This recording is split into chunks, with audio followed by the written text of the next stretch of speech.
Let's go back to 2018. Someone tells you that an Arizona quarterback was a legit candidate for the Heisman Trophy, and if you weren't a diehard college football fan, you would have looked at them with a weird face or complete skepticism, but it was true. In case you forgot, at one point, Khalil Tate was a college football superstar. He had broken college football records, he was on the cover of Sports Illustrated, and was someone who could have become the best player in college football and Arizona football history. Sadly, his career took a complete nosedive, and it wasn't due to some sort of off-the-field issue.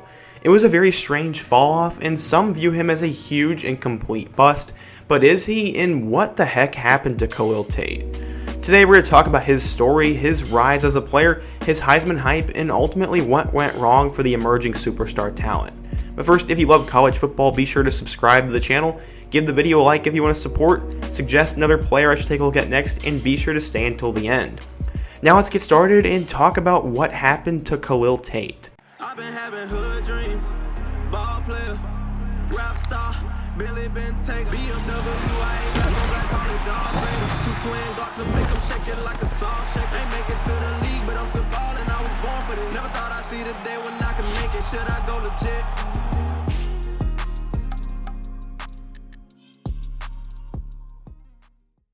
Before Khalil Tate was a big-time player and an emerging talent, he was a young kid who grew up in California.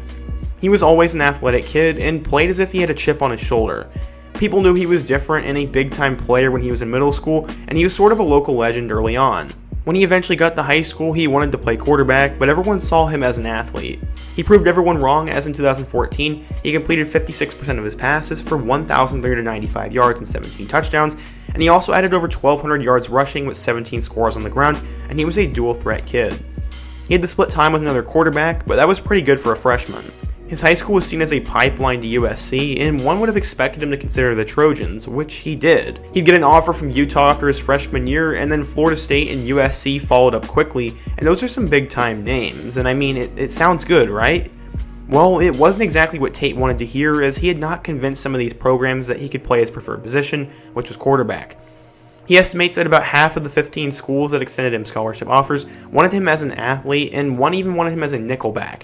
He eventually connected with Arizona head coach Rich Rodriguez, and he wanted Tate to be his quarterback. Khalil loved Rodriguez's track record with quarterbacks such as Pat White, Denard Robinson, and most recently Anu Solomon at Arizona. He decided to commit to Arizona despite the connections to USC and his cousin going to UCLA. This is what he had to say about his commitment. Quote, "I knew I wanted to pick my college based on how I would feel if I didn't play football.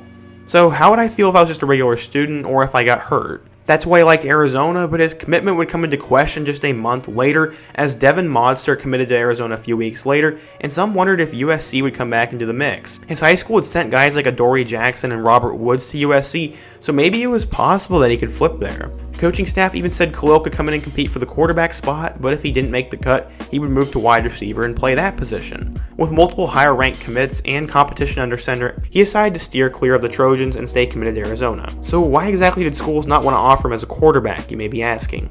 Well, they were concerned with his throwing motion first of all, and he was also super young for his class, as when he graduated he was only 17 years old, so some say he had limited experience and he was just a younger kid.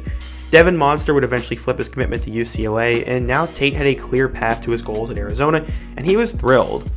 According to 24/7 Sports, Tate was a 4-star recruit, the number 11 athlete, and the 214th best player in the class of 2016. He'd have to challenge and prove all the scouts wrong when he got to college, and he would also have to show that youth would not be an issue for him. When Khalil arrived to Arizona, he was going to be third on the depth chart behind Anu Solomon and Brandon Dawkins, and he decided not to redshirt. He would get some early chances to play though, as in a game against UCLA, he threw 2 touchdowns on only 5 passes, and even ran for 79 yards on the ground too. A couple of weeks later, he made his first career start against USC, and he struggled in the passing game, but ran for a touchdown. From then on, he didn't play much the rest of the year, but everyone saw the potential that Khalil had to become a great player. He finished the year with 243 passing yards and 3 touchdowns, while also having 3 interceptions, plus he went for 237 yards and a touchdown on the rushing attack. Going into 2017, Tate was hungry to be the starting guy, but Brendan Dawkins was named the starter, and despite him struggling the first 3 games, he was still the guy that was going into the Colorado game. That was until Dawkins got injured in the first quarter, and when Tate got his chance, he took it and never looked back. Against the Buffaloes, he made college football history for a quarterback as he ran for 327 yards and 4 touchdowns, while also passing for 154 yards and a touchdown, and the only incompletion he had that night was a drop pass. This was one of the greatest performances in college football history, and Khalil Tate was a bright young star. He ran for 230 yards the following week against UCLA, had 3 touchdowns in a double overtime win against Cal, and 400 total yards in an upset win over number 15 Washington State. He had been named the Pac-12 Player of the Week 4 straight times, which was a new record for the conference. He played well, but they lost to USC, but he followed that up with 200 yards rushing against Oregon State in their win over the Beavers. He finished the regular season struggling in losses to both Oregon and Arizona State, but Tate was the real deal and a young emerging talent.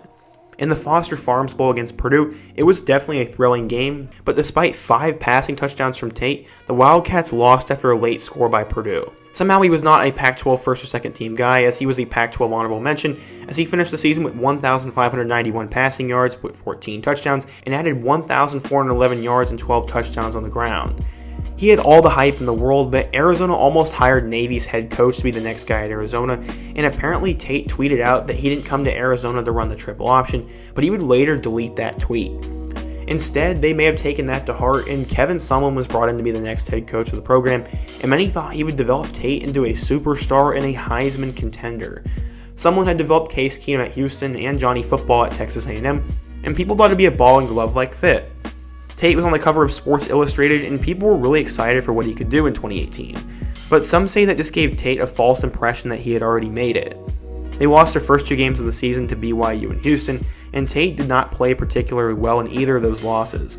He did hurt his ankle against Houston though, and he just looked very tentative at times. He threw 5 scores against Southern Utah, but he didn't crack a total of 100 yards rushing on the year until his 6th game in a win over Cal. He would hurt his ankle later in the year again and missed their game against UCLA, but something was just terribly off for him. Some say it was because he was told he was a legit NFL prospect and he got scared and didn't want to hurt him or risk his stock, but who knows. He threw 5 touchdowns in an upset win over Oregon and 4 more in a close loss to Washington State, but they would just need 1 more win to make a bowl game, and I mean they were up 40-21 in the 4th quarter of the Territorial Cup. The Wildcats blew the game to Arizona State though, and a Tate interception helped the Sun Devils come back and win, and this was a tough pill to swallow and a tough way to finish the year.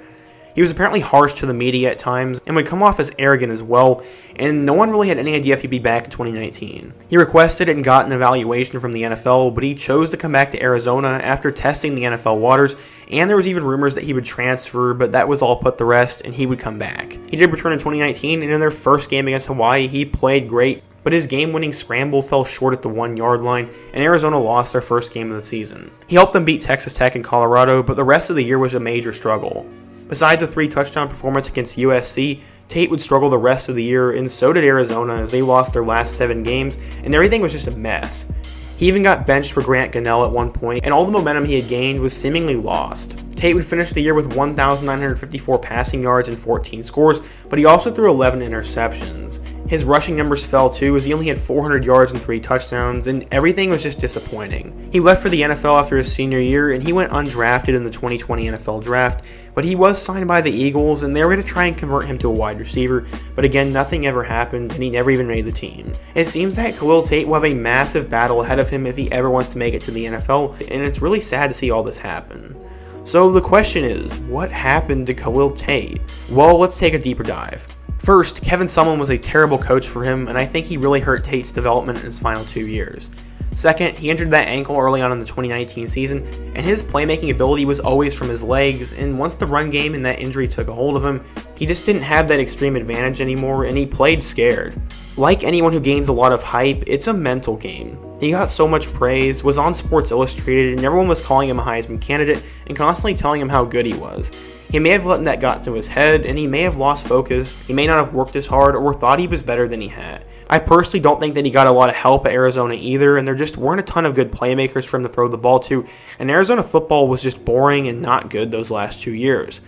Based off another article I read, it seems that Tate and his offensive coordinator did not see eye to eye, and they disagreed on what was best for him and what kind of style he should run, and apparently neither party wanted to meet in the middle. And when a coach and quarterback are not on the same page, that can be detrimental, and it usually leads to disaster, which is exactly what happened. Finally, I think everything just became a mess and a downward spiral once he started to fall off, and he just couldn't control it, and it was just a tragic downfall. Khalil Tate could have been the best player in Arizona football history and had the talent to potentially win the Heisman Trophy, but sadly it's all become one big what if and one sad story, and his career is over pretty much. I hope the best for Khalil, and I hope he gets a chance to make it in the NFL, but I'm really skeptical and I'm worried about what his future holds. I would like to know what you think of Tate and his story though, and why you personally don't think it panned out for him at Arizona, as this is a very hot topic and a lot of people have a lot of opinions on this. As I just said, I'd love to know what you think, and also let me know another player I should take a look at next. Before you go, be sure to give the video a like if you want to support the channel and Tate's video, subscribe if you're new, and check out all my other What Happened To videos. I hope to see you guys again soon, but until next time, peace.